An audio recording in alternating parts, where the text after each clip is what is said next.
Bonjour, chers spectateurs de VOD YouTube. Ensuite, voyons les traits de commandement génériques de cette armée. Il y en a 6. Ils sont nommés les nuances de la mort. Premier trait de commandement, haine des vivants. Vous pouvez relancer les jets de touche ratés pour les attaques effectuées avec les armes de mêlée de ce général, sauf si la cible a le mot-clé mort. Alors,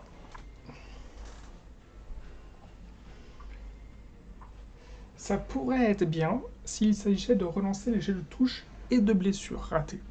Là, le fait de simplement relancer les jets de touche, c'est pas incroyable, sachant que dans l'ensemble, à part dans une armée à petit format, vous n'allez pas utiliser vos héros pour être des forces de destruction au corps à corps. C'est-à-dire que même le fameux héros, là, il appelle Yekoron the Executioner, mais parce qu'il leur en donnait des noms, comme ça c'est beaucoup plus simple pour se retrouver dedans. Mais en vrai, il s'appelle comment Lord Executioner, c'est ça? Lord Executioner, c'est ça. Donc le Lord Executioner, qui est ici cette figurine trop stylée, eh bien, le Lord Executioner, qui est effectivement l'un de vos rares héros qui n'a d'intérêt que pour lui-même, que pour cogner encore à corps, ben, finalement, ça va également être malheureusement l'un des héros que vous allez le moins jouer, à part à petit format. Donc effectivement, dans ces conditions-là, lui, ce serait une règle qui pourrait l'intéresser, mais les morts-vivants sont plutôt une armée où vous allez chercher à synergiser et à apporter des bonus à toutes vos troupes. Parce que c'est aisé de le faire et que c'est comme ça que vous allez faciliter vos chances de victoire. Ensuite, entité terrifiante. Donc deuxième trait de commandement. Au début de la phase de mouvement ennemi, jetez un dé pour chaque unité ennemie à 3 pouces ou moins de cette figurine. Si le jet est supérieur ou égal à la caractéristique de bravoure de cette unité ennemie, celle-ci doit se replier à cette phase de mouvement. Alors ça peut être pratique si justement vous êtes dans la situation où vous avez un héros qui peut être éventuellement assez fragile et où vous ne voulez pas prendre le risque qu'il se fasse avonner la tête à la phase de combat suivante. Mais j'ai tendance à dire que si vous vous retrouvez dans une situation où votre héros se retrouve pris dans un corps à corps qu'il ne voulait pas, j'ai tendance à dire un petit peu que, avec une armée Night Hunt, un peu tant pis pour vous. Parce qu'en fait, vous avez tellement d'options de mouvement, vous avez tellement de faces, vos unités, elles volent, elles traversent les objets, et vous avez tellement de troupes que vous pouvez tellement enrouler dans de sacs de sable vos héros, et d'ailleurs il faut, parce que en fait leur simple présence sur le champ de bataille sont tellement des totems qui vont booster les troupes autour, qu'en fait si vous vous retrouvez dans une situation où votre héros est isolé, et où vous auriez envie d'utiliser ce trait de commandement, j'ai envie de dire c'est déjà trop tard. Donc, à nouveau, c'est un trait de commandement que je ne vous recommande pas. Ensuite, esprit persistant. Ajoutez 1 à la caractéristique de blessure de ce général. Alors, je vais être absolument honnête. De mon point de vue, toutes les règles qui viennent apporter 1 à la caractéristique de blessure du général sont des règles complètement insuffisantes. C'est-à-dire qu'en fait, soit la règle devrait être ajouter 2 à la caractéristique de blessure de ce général, ok, 2 points en blessure, ça fait une différence. Ou bien, cela devrait être, par exemple, ajouter 1 à la caractéristique de blessure et relancer les résultats de 1 pour les jets de sauvegarde. Donc voilà, pour moi ce serait si c'était l'une de ces deux règles, ce trait de commandement serait viable. Voilà, 2 en blessure ou 1 en blessure et relancer les 1 au jet de sauvegarde. Donc l'une des deux. Là c'est uniquement ajouter 1 à la caractéristique de blessure de votre général, c'est trop peu. C'est trop...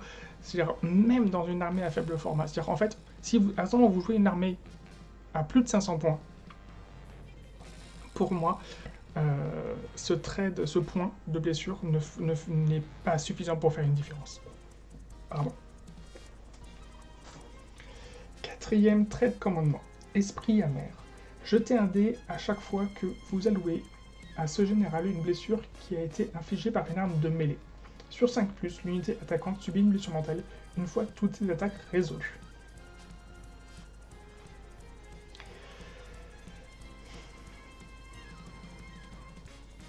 Jetez un dé chaque fois que vous allouez à ce général une blessure qui a été infligée par une arme de mêlée. Sur 5+, l'unité attaquante subit une blessure mortelle une fois toutes ses attaques résolues.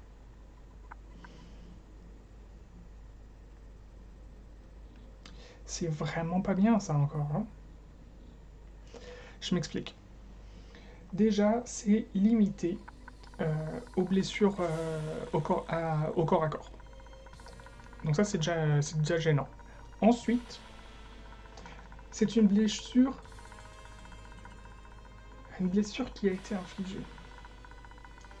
Donc c'est une blessure non sauvegardée, une blessure qui a été infligée.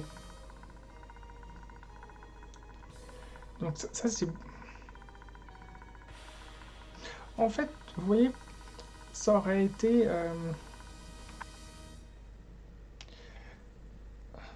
Comme leur jet de sauvegarde est non modifiable, en fait, ils craignent à proprement parler uniquement que les blessures mortelles, puisqu'ils ne peuvent pas effectuer de...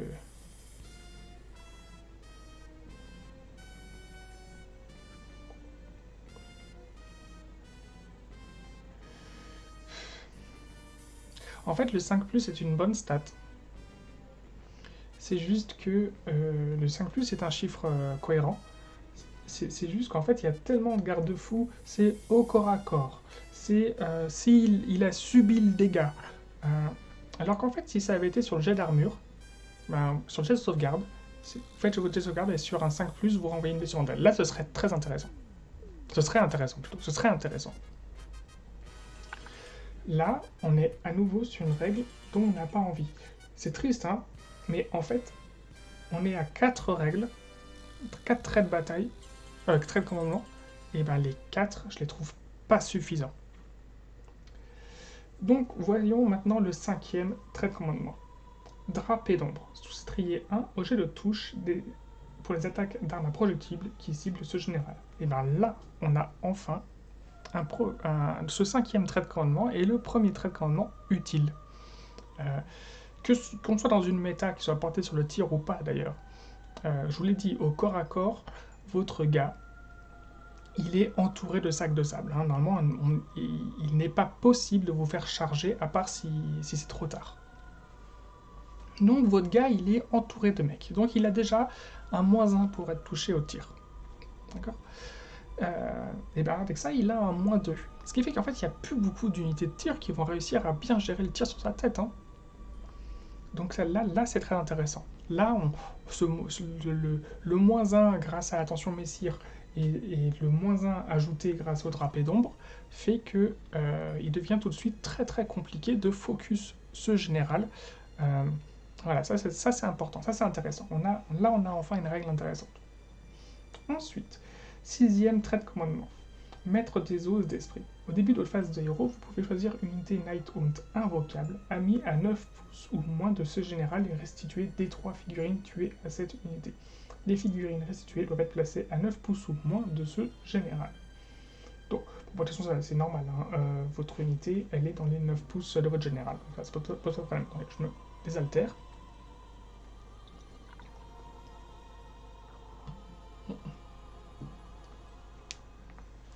Merci. Pardon. Donc, là, on est véritablement sur une règle encore qui est intéressante. Hein.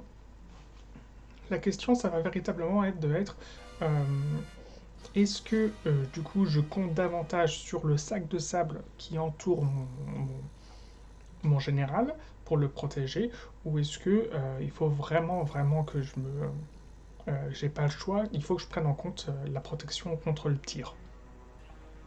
Entre guillemets, j'ai envie de dire, vous allez complètement adapter l'une ou l'autre des règles en fonction de l'armée adverse que vous allez affronter.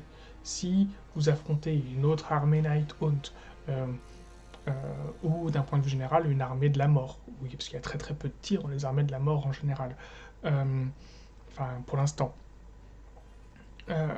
ou une armée, je sais pas moi, de cornes,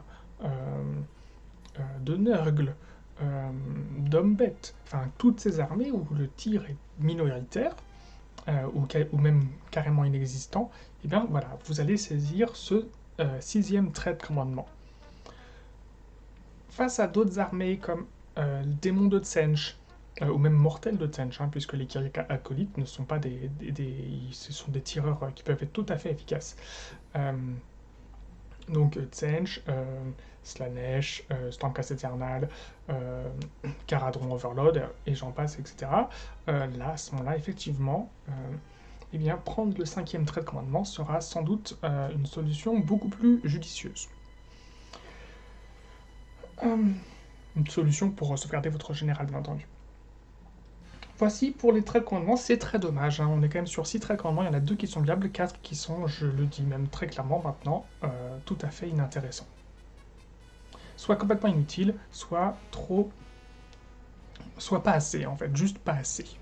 Il leur manque voilà, trop de garde-fous, et du coup pas viable. Je vous remercie pour votre attention YouTube, et les chers spectateurs de YouTube, et je vous dis à la prochaine vidéo.